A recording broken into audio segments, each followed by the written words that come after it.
اعوذ باللہ من الشیطان الرجیم بسم اللہ الرحمن الرحیم اللہم صلی علی سیدنا محمد معدن الجود والکرم وآلہ وسلم۔ سامعین و ناظرین اکرام، السلام علیکم ورحمۃ اللہ وبرکاتہ۔ آج کا ہمارا موضوع یہ ہے کہ اللہ تعالیٰ سے محبت کا راستہ۔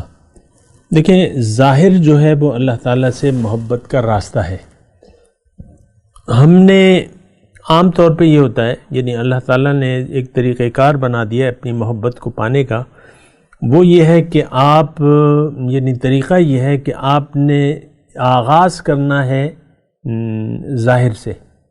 ظاہر کو پھر اس کے ظاہر کے درجے ہیں۔ پہلے تو آپ اللہ تعالیٰ کی نشانیوں کو دیکھیں اور اللہ کی ذات کے وجود کا احساس کریں۔ آپ خود اللہ تعالیٰ کی ایک نشانی ہے۔ آپ شیشے میں دیکھیں اپنے آپ کو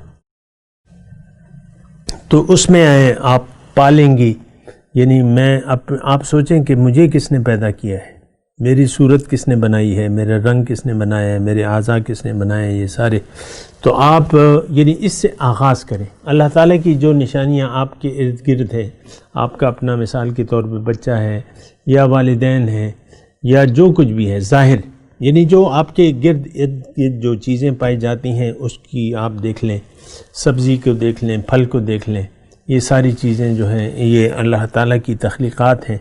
پھر جو آسمان سے بارش برس رہی ہے، پھر جو سورج آپ پہ اپنی روشنی گرمی دے رہا ہے آپ کو، تو اس پہ آپ غور کریں۔ تو یہ سب اللہ تعالیٰ کی تخلیقات ہیں۔ پھر اس میں جو بنیادی بات ہے، جو اصل بات ہے، وہ یہ ہے کہ اللہ تعالیٰ نے اپنی محبت کو پانے کا طریقہ بتا دیا ہے کہ بھئی اے انسان، یہ تھوڑا سا توجہ سے سنیں، اے انسان، تم نے مجھے ہی اپنا محبوب بنانا ہے، لیکن چونکہ میں تمہاری دسترس سے باہر ہوں تو اپنی ایک نشانی میں تمہارے اندر میں بھجوا دوں گا، وہ میرا رسول ہوگا۔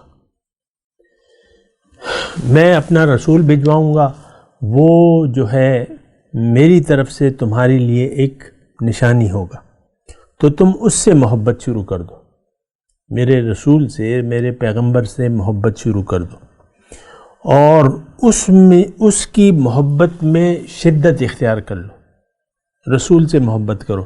دیکھیں، دراصل تو ہم نے کامیاب ہونا ہے دنیا کے امتحان میں۔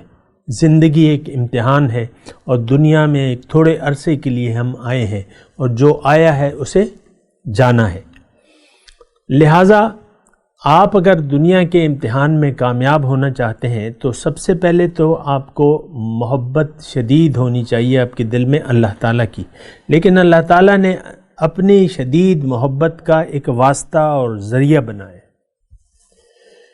اور وہ اللہ تعالیٰ کے پیغمبر ہیں۔ پیغمبر جو ہے وہ اللہ تعالیٰ کی نشانی ہوتی ہے، اور پھر یعنی یہ طریقہ کار ہے۔ پیغمبر کو تو ہم دیکھ لیتے ہیں نا، صحابہ کرام نے اپنے پیغمبر کو دیکھا اور صحابی بن گئے، اور صحابیت کے اعلیٰ رتبے سے سرفراز ہوئے۔ تو صحابہ کرام کے سامنے حضور صلی اللہ علیہ وسلم کی ذات تھی۔ پھر حکم الہی کے تحت ایسا ہوا کہ اللہ نے ایک طریقہ مقرر کر دیا کہ تم میرے رسول سے محبت کرو۔ تو پھر انہوں نے یہ ہمیں بتایا کہ تم میں سے کسی شخص کا ایمان کامل نہیں ہو سکتا جب تک میں اسے پیارا نہ ہو جاؤں، اس کی من والدہ و ولدہ والناس اجمعین، میں اس کی والدین سے، اس کے بچوں سے اور تمام لوگوں سے زیادہ تمہیں اگر میں محبوب نہ ہو جاؤں تو تم مومن ہو نہیں سکتے۔ لا یؤمن احدکم حتی اکون احب الیہ من والدہ و ولدہ والناس اجمعین۔ یہ پوری حدیث میں نے آپ کو سنا دی، مفہوم بھی میں نے آپ کو سنا دیا۔ تو دیکھیں، ظاہر مجاز ہے، اور عربی میں ایک وہ ہے ضرب المثل بھی ہے، اور وہ ہے کہ المجاز قنطرۃ الحقیقت، کہ مجاز جو ہے وہ پل ہوتا ہے حقیقت کا۔ مجاز کے راستے پر، مجاز کیا ہے؟ جو ظاہر ہے مجاز، اور حقیقت کیا ہے؟ جو اللہ ہے۔ اللہ حقیقت ہے، اور جو نظر آ رہا ہے وہ کیا ہے؟ مجاز۔ یہ الفاظ علمی الفاظ بھی آپ کے ذہن میں ہونے چاہیے، کام آتے رہیں گے نا۔ تو مجاز جو ہے وہ ایک پل کا کام دیتا ہے، ایک ندی کا ایک کنارہ ہے اور ندی کا دوسرا کنارہ ہے. اب اس پہ جو پل ہے وہ اس کا یعنی آپ کو منزل تک پہنچا دے گا. یعنی دریا کے اگر دوسرے کنارے پر آپ نے جانا ہے تو پل پر سے ہو کے آپ جائیں گے, ایسے تو نہیں گزر سکتے نا. پل تو پل کا کام دیتا ہے, ظاہر جو ہے حقیقت کی طرف پل کا کام دیتا ہے. تو آپ ظاہر کو پہلے ظاہر کو قبول کر لیں, یعنی رسول کی ذات سے محبت شروع کر دیں, اتنی محبت کہ وہ شدید محبت ہو. شدید محبت پہلے آپ نے کرنی ہے ظاہر سے, رسول سے. کون ہے؟ محمد الرسول اللہ. ان سے آپ نے محبت کی جوگ جگانی ہے, کیوں کہ وہ آپ کو نظر آ رہے ہیں اور وہ آپ کے سامنے ہیں, آپ ان کو سن سکتے ہیں, آپ ان کو دیکھ سکتے ہیں, اور آپ ان کے یعنی فالوورز بھی بن سکتے ہیں, کیونکہ وہ نہ صرف یہ کہ آپ کو دکھ رہے ہیں, آپ ان کو سن بھی رہے ہیں, بلکہ وہ آپ کو ایک زندگی کا ایک طریقہ بھی بتاتے ہیں, اسوہ حسنہ جس کو ہم کہتے ہیں, ایک نمونہ بن کے آپ کو دکھاتے ہیں. تو ان کو فالو کرنے کا بھی حکم ہے, ان سے محبت کا بھی حکم ہے اور فالو کرنے کا بھی حکم ہے. لیکن آج اب سوال یہ ہے کہ آج نہ تو ہم رسول کو دیکھ سکتے ہیں, ظاہر مجاز جو ہے ہماری نگاہوں ظاہری نگاہوں کے سامنے نہیں ہے. رسول کی ذات جو ہے وہ ہماری نگاہوں کے سامنے نہیں ہے, نہ ہم اسے سن سکتے ہیں نہ دیکھ سکتے ہیں, صرف کتابوں میں ہے بات چیت صرف کتابوں میں ہے. تو آج اگر ہم دیکھیں تو ہمارے دل میں نہ اللہ کی محبت ہے, نہ رسول کی محبت ہے, اور نہ رسول کی محبت کو ہم پا سکتے ہیں, کیونکہ مجاز ہمارے سامنے نہیں ہے.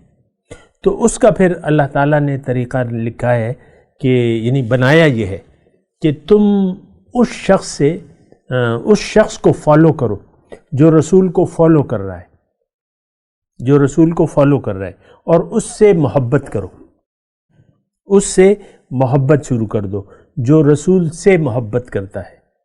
یعنی یہ دیکھیں یہ ایک سلسلہ ہے.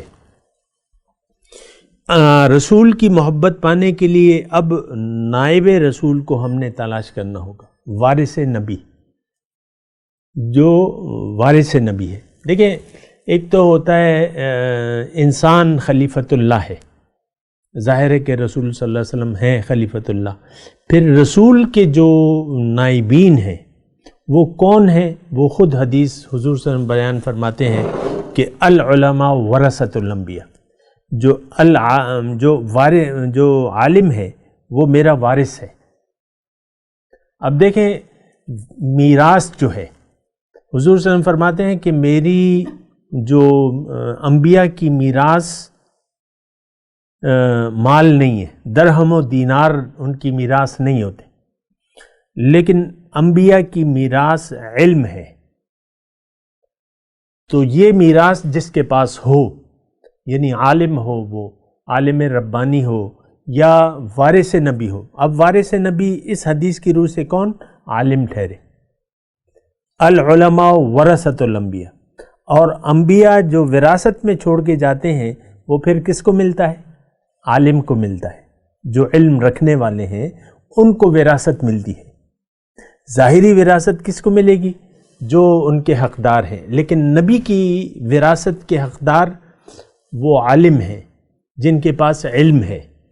تو اب اس وقت یعنی 2020 ہے نا, تو اس کی میں بات کر رہا ہوں کہ آج آپ نے وارث نبی دیکھنا ہے جس کے پاس پیغمبر کی میراث ہے, اور جو 4 ڈیوٹیاں آپ کے سامنے انجام دے رہا ہے, جو پیغمبر کی 4 ڈیوٹیاں انجام دے رہے ہیں, تلاوت کتاب, تعلیم کتاب, حکمت کی باتیں اور تزکیہ نفوس, جو یہ 4 کام کر رہا ہے وہ وارث نبی ہے, کیونکہ وہ نبی کا کام کر رہا ہے. اس سے پھر یہ ہے کہ آپ محبت کی جوگ جگائیں, اس سے محبت کریں اللہ کے واسطے. پھر حدیث میں تشریح آتی ہے کہ جس نے محبت کی اللہ کے لیے, جس نے نفرت کی اللہ کے لیے, من احب للہ و ابغض للہ و اعطى للہ و منع للہ فقد استکمل الایمان. جس نے محبت کی اللہ کے لیے, جس نے نفرت کی، بغض رکھا اللہ کے واسطے، جس نے دیا اللہ کے واسطے، جس نے خرچ کیا اللہ کے واسطے، اس نے اپنے ایمان کو کامل کر لیا۔ اب ایمان کو کامل کرنے والا اور لا یؤمن، نامکمل ہے اس کا ایمان جس کے دل میں محمد رسول اللہ کی محبت نہ ہو۔ اب یہاں ایمان کو کامل کرنے والا وہ شخص ہے جس کی زندگی اللہ کے لیے خاص ہو۔ ابھی اس پہ بات کرتے ہیں تھوڑی سے وقفے کے بعد۔ وآخر دعوانا ان الحمد للہ رب العالمین۔ مولاي صل وسلم دائما أبدا على حبيبك خير الخلق كلهم